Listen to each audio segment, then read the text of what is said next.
Merci Jamal. Je tiens à remercier beaucoup le comité d'organisation pour m'avoir convié à parler de ce sujet dans ce congrès qui est de plus en plus intéressant et de plus en plus prend de l'envergure. Donc je vous remercie beaucoup et je vous félicite pour le choix des thèmes.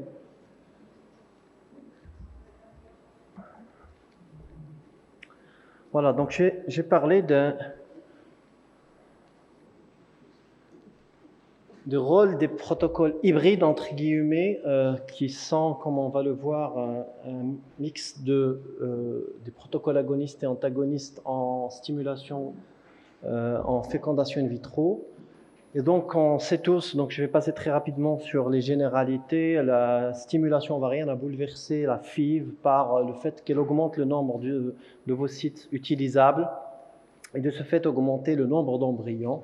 Les protocoles sont différents. Les deux grands protocoles utilisés sont les agonistes et les antagonistes qui visent à prévenir ce pic prématuré de LH. On reste toujours actuellement, la majorité des protocoles utilisés, c'est les antagonistes, mais quand on voit la littérature, il n'y a pas encore de données pour conseiller ou déterminer la supériorité d'un protocole par rapport à l'autre, comme on va le voir. Et donc, il y a des innovations toujours pour essayer de trouver des protocoles différents et qui s'adaptent à des populations de patientes particulières. Donc les objectifs de la stimulation, c'est bien évidemment avoir des ovocytes utilisables. Donc le nombre d'ovocytes est important, le nombre d'ovocytes de bonne qualité, fécondables est important, vous le connaissez. Le maximum de grossesse, on l'obtient lorsqu'on a entre 12 et 15, mais il ne s'agit pas uniquement d'avoir des ovocytes, mais aussi d'avoir une qualité de corps jeune de bonne qualité, une préparation de l'endomètre et aussi réduire les risques d'hyperstimulation. Donc la stimulation ovarienne en FIV nous pose des défis et qui sont différents aussi en fonction des profils des patientes. Pour les patientes mauvaises répondeuses ou avec mauvaise réserve ovarienne, les challenges, c'est surtout d'obtenir ces ovocytes matures pour avoir des embryons de qualité, pouvoir les transférer. Pour les patientes hyper répondeuses, c'est surtout avoir le moindre de risque d'avoir une hyperstimulation, mais aussi d'avoir aussi un endomètre réceptif parce que le climat hormonal d'hyperostrogénie peut altérer la réceptivité endométriale. Pour les patientes endométriosiques, il y a ce problème de réduction de l'implantation, quoique c'est controversé, qu'on doit aussi prendre en considération lorsqu'on stimule ces patientes-là. Donc, comme j'ai dit, il y a plusieurs protocoles. L'utilisation des protocoles agonistes qui sont plus suppressifs peuvent être utilisés de deux manières, soit le protocole court qui est tombé pratiquement en désuétude, mais qui peut reprendre avec les nouvelles utilisations en association avec les antagonistes. Il y a le protocole long classique qu'on utilise en phase lutéale, il y a les protocoles antagonistes, et donc on essaie de choisir en fonction du profil de patiente. Et les critères de choix, c'est essentiellement de voir les avantages et les inconvénients de chacun que vous connaissez. Avec l'agoniste, on a une meilleure programmation, on a aussi une bonne synchronisation et une homogénéisation de l'accord folliculaire, beaucoup mieux que le protocole antagoniste. Il semble qu'il y ait plus d'ovocytes matures avec les protocoles agonistes et pour certains profils de patientes qu'on va voir, il y a probablement plus de grossesse. Évidemment, ceci c'est au prix d'une durée de traitement plus longue, d'une hypoestrogénie que les patientes parfois ne supportent pas beaucoup durant la phase de préparation et un risque d'hyperstimulation qui est plus élevé par rapport à l'antagoniste et évidemment il y a une abolition de la sécrétion de LH. Avec l'antagoniste, c'est un protocole qui est très facile pour les, on va pas dire très facile, mais il est patient friendly, c'est-à-dire il est moins contraignant, moins de durée de traitement, moins d'utilisation de doses de gonadotrophine et évidemment moins de risque d'hyperstimulation. Il offre moins de flexibilité et on a des problèmes d'homogénéité de la cohorte, surtout pour les patientes mauvaises répondeuses. Quand on voit la littérature, c'est déjà connu. Il n'y a pas de différence en termes de taux de grossesse ou de naissance vivante sur les méta-analyses déjà d'Al-Inani. Évidemment, ce qui a été montré et remontré sur plusieurs études, c'est qu'il y a plus de risque d'hyperstimulation avec le protocole long agoniste, confirmé par cette méta-analyse de Lambalk aussi qu'on va revoir tout à l'heure. Confirmation de l'hyperstimulation. De ce fait-là, les recommandations des sociétés savantes disent que on peut utiliser l'un ou l'autre chez les patientes normaux ou mauvaises répondeuses, mais chez les patientes hyper-répondeuses, notamment les ovaires polykystiques, il faut plutôt utiliser l'antagoniste. Lorsqu'on va aller analyser les sous-groupes de patientes et des profils de patientes, par exemple dans cette analyse secondaire d'un essai randomisé qui a comparé l'agoniste et l'antagoniste, il y a plus de grossesse. Donc là, c'est les taux de grossesse cumulés dans cet essai randomisé. On va voir qu'il y a ce qu'on appelle le time to pregnancy est plus court pour les protocoles agonistes, c'est-à-dire les femmes qui étaient sous protocole agoniste avaient des grossesses beaucoup plus précocement que les patientes avec antagonistes. Sur le taux cumulé des grossesses, il y avait la même, au bout du transfert de tous les embryons que la patiente a eu, les taux de grossesse se rééquilibraient et donc il y avait la même chose agoniste ou antagoniste. Lorsqu'on va voir aussi cette étude qui analyse par tranche d'âge, il y a probablement plus de grossesse chez les patientes, plus de 36 ans. Et donc là, sur la méta-analyse de Lambalk, idem pour les mauvaises répondeuses et les OPK, l'analyse globale montre qu'il y a plus de taux de grossesse dans le protocole long et probablement les normorépondeuses auront plus de chances d'avoir des grossesses lorsqu'on va utiliser le protocole long. Donc là, on reste sur toujours l'embarras du choix et le dilemme chez les patientes qui sont avec des profils particuliers. Et à chaque fois qu'on a un problème de choix entre les deux, on essaie toujours de joindre les deux choix et d'utiliser les deux méthodes pour pouvoir tirer le maximum de bénéfices des deux méthodes et éliminer les inconvénients des deux. Donc le principe de ces protocoles hybrides, c'est d'associer les deux pour avoir les avantages du protocole agoniste, c'est-à-dire une meilleure synchronisation de la cohorte folliculaire, avoir une bonne programmation, réduire le risque d'augmentation de la progestérone qui se voyait très très peu avec les protocoles agonistes. On va tirer aussi les avantages du protocole antagoniste et c'est-à-dire on va avoir moins de dépression de l'axe hypothalamo-hypophysaire et de ce fait-là, on gérera mieux la stimulation, c'est-à-dire la stimulation démarrera mieux et on aura moins probablement d'utilisation de gonadotrophine et réduire la durée. On va préserver cette opportunité d'utiliser les agonistes pour le déclenchement dans les situations où il y a un risque d'hyperstimulation et aussi la possibilité d'utiliser le double déclenchement qui offre plus de possibilités de grossesse. Donc le début de cette idée n'est pas très récent puisque le premier principe, est-ce qu'on peut arrêter déjà l'agoniste dès que la patiente a une désensibilisation, c'est-à-dire le moment où on va commencer la stimulation. Et donc cette publication de Faber, déjà en 98, a montré qu'en utilisant ce protocole-là, c'est-à-dire démarrer l'agoniste en phase lutéale, 10 à 15 jours, puis on arrête, on ne fait plus d'injection, on commence la stimulation. Et donc cette étude, qui n'était pas contrôlée, mais sur une seule série de patientes, il y avait des taux de grossesse qui étaient respectables et surtout, on avait montré qu'il n'y a pas de pic prématuré, donc il y avait uniquement un seul cas où on a un pic prématuré de LH dans ce groupe-là et donc c'est possible de faire cet arrêt avec un risque très minime d'avoir une ovulation prématurée, un pic de LH, donc chose qui a été aussi confirmée par la publication du docteur Isabelle Cédrin déjà en 2000, qui a montré aussi que après l'arrêt de uniquement 5 jours d'agonistes, l'effet dépressif sur le risque d'augmentation de l'ALH peut durer jusqu'à 7 jours ou voire plus, chose aussi qui a été confirmée par d'autres publications, c'est-à-dire on va avoir un effet encore prolongé même après l'arrêt. Cette étude chinoise a montré la même chose, donc 50 patientes mauvaises répondeuses, arrêt précoce des agonistes de GnRH, puis par la suite, qu'est-ce qu'on remarque?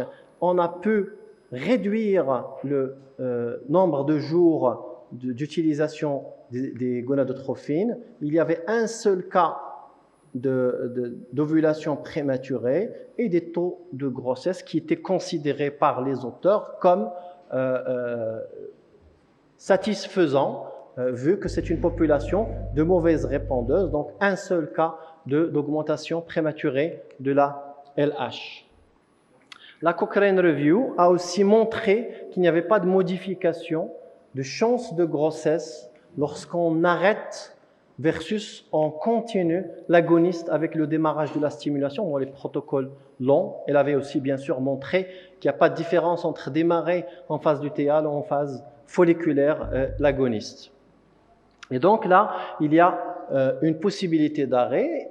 Toutes ces études-là étaient au démarrage des protocoles antagonistes, mais après, lorsqu'on a eu les antagonistes, les gens ont pensé à joindre les deux, tirer bénéfice de la désensibilisation pour l'homogénéisation de la cohorte et puis par la suite commencer l'agoniste, comme dans les protocoles courts antagonistes, commencer les antagonistes pour prévenir ce risque de pic prématuré. Donc on peut associer les deux de deux manières, soit de manière du protocole court ou de la manière du protocole long. Et donc cette étude déjà de 2008 de Orvieto qui avait pris un groupe de patientes mauvaises répondeuses qui avaient déjà eu un protocole antagoniste précédent, ont eu dans les 3 mois un protocole avec association d'un protocole court avec un effet flare-up, 3 jours, et on arrête,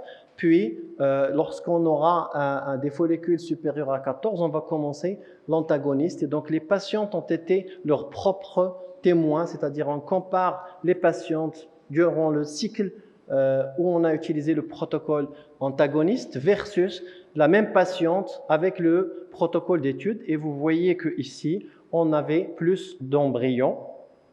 Donc c'est vrai que c'est des petites séries. On avait plus d'embryons. La durée de stimulation était sensiblement la même. Donc il n'y avait pas de différence significative sur la durée. Il y avait plus de follicules supérieurs à 14 le jour de l'HCG et il y avait plus d'embryons transférables. Une autre étude de l'équipe de Montpellier qui a fait le même protocole. Donc on commence l'agoniste pendant les premiers jours du cycle, puis par la suite on va l'arrêter, on va commencer la stimulation à des doses fortes puisque c'est des patientes qui ont une mauvaise répondeuse et donc on continue comme un protocole antagoniste. Donc cette équipe a montré là aussi qu'il y a plus d'ovocytes matures et qu'il y a plus d'embryons. Évidemment, c'est des petites séries, donc les comparaisons en termes de naissance vivante ou de taux de grossesse ne sont pas vraiment statistiquement valables. Donc la conclusion des auteurs, c'est qu'on avait plus d'ovocytes, plus d'embryons. C'est pas significatif sur le plan d'embryons, top embryons, et il n'y avait pas aussi d'annulation de cycle ou de pic prématuré, plus dans le groupe où on a utilisé ce protocole-là. Deuxième manière d'utiliser ces protocoles hybrides, c'est d'associer un protocole entre guillemets long, c'est-à-dire on commence les agonistes en phase lutéale, J20, J22, pendant 10 jours, on arrête, on va avoir les règles et on commence comme un protocole antagoniste on va commencer les gonadotrophines et soit de manière flexible ou de manière fixe, on va commencer l'antagoniste, soit de façon fixe ou lorsque les follicules vont arriver à 14. Donc cette publication chez des populations vraiment mauvaises répondeuses, avec le même schéma de l'étude, c'est-à-dire les patientes qui ont eu un protocole antagoniste avant, échec. 3 mois après, on refait un autre protocole avec ce schéma-là. Il y avait chez ces patientes-là, comme on le voit ici, plus d'embryons là aussi, donc avec une différence qui est significative. Et sur le plan de grossesse, il n'y avait aucune grossesse durant le premier cycle, puisque évidemment c'est un groupe qu'on a choisi qui avait un échec de FIV à la première tentative où on a utilisé un protocole antagoniste classique. Lorsqu'on a utilisé agoniste-antagoniste protocole hybride, il y avait évidemment plus d'embryons, mais il y avait 5 grossesses, c'est-à-dire un taux de grossesse de 16%, là aussi considéré par les auteurs comme un taux qui est satisfaisant vu que c'est une population de très mauvais pronostic. Donc ils ont choisi vraiment une population qui avait moins de 3 ovocytes après 300 unités de stimulation durant la première tentative, donc c'est des vraies mauvaises répondeuses. Une autre publication de la même équipe et qui a là choisi un profil de patientes qui ont eu une élévation prématurée de la progestérone. Et donc, ils ont proposé ce protocole-là, démarrer en phase lutéale, puis arrêter au bout de 10 jours, une fois que la patiente a eu ses règles. Donc là aussi, évidemment, il y avait moins d'augmentation de pic d'augmentation de la progestérone le jour de l'HCG, mais on voit aussi qu'il y a plus de topembryo le jour 3, donc plus d'embryons de bonne qualité, avec un taux de grossesse qui était de 18%, alors que dans la première tentative, c'est 0%. Donc là aussi, les auteurs font pratiquement la même conclusion à chaque fois, c'est que c'est un protocole qui offre probablement plus de possibilités d'avoir des grossesses chez les patientes mauvaises répondeuses ou avec ce profil-là. La même équipe aussi qui reprend, mais une petite série, 23 patientes, où on voit l'agoniste, le même schéma, mais chez des patientes qui ont eu des échecs de FIV à cause probablement de la mauvaise qualité embryonnaire. Donc là, on va évaluer est-ce qu'on va avoir des embryons de plus bonne qualité. Et donc là, on voit que le nombre de top embryos est plus élevé de manière significative durant le cycle où on a utilisé ce protocole hybride. Et donc là, plus d'embryons, parce que plus d'ovocytes matures, et ils ont eu 7 grossesses, c'est-à-dire un taux de grossesse de 30%. Évidemment, c'est des schémas qui sont proposés de façon observationnelle, ce n'étaient pas des essais thérapeutiques, donc avec des petites séries, donc toutes les conclusions restent bien sûr à vérifier. Donc là, même équipe qui fait pratiquement le même schéma, mais avec utilisation d'un priming par le létrozole chez les patientes mauvaises répondeuses. Et là aussi, on voit qu'il y a plus d'ovocytes matures et qu'il y a eu donc 2 grossesses sur ce groupe-là qui estime à 40% versus pas de grossesse durant le premier protocole. Voilà, donc c'est probablement une alternative puisque c'est des protocoles qui offrent probablement les avantages du protocole lent, avec aussi les avantages des protocoles antagonistes. C'est une alternative, c'est des protocoles qu'on va rajouter à notre arsenal. Est-ce qu'il faut le proposer à tout le monde? Évidemment non. Probablement les patientes mauvaises répondeuses ont été les mieux étudiées jusque-là, et évidemment il faut attendre d'avoir des séries plus grandes et aussi des essais randomisés pour pouvoir confirmer ces conclusions. Voilà. Merci beaucoup Yassir.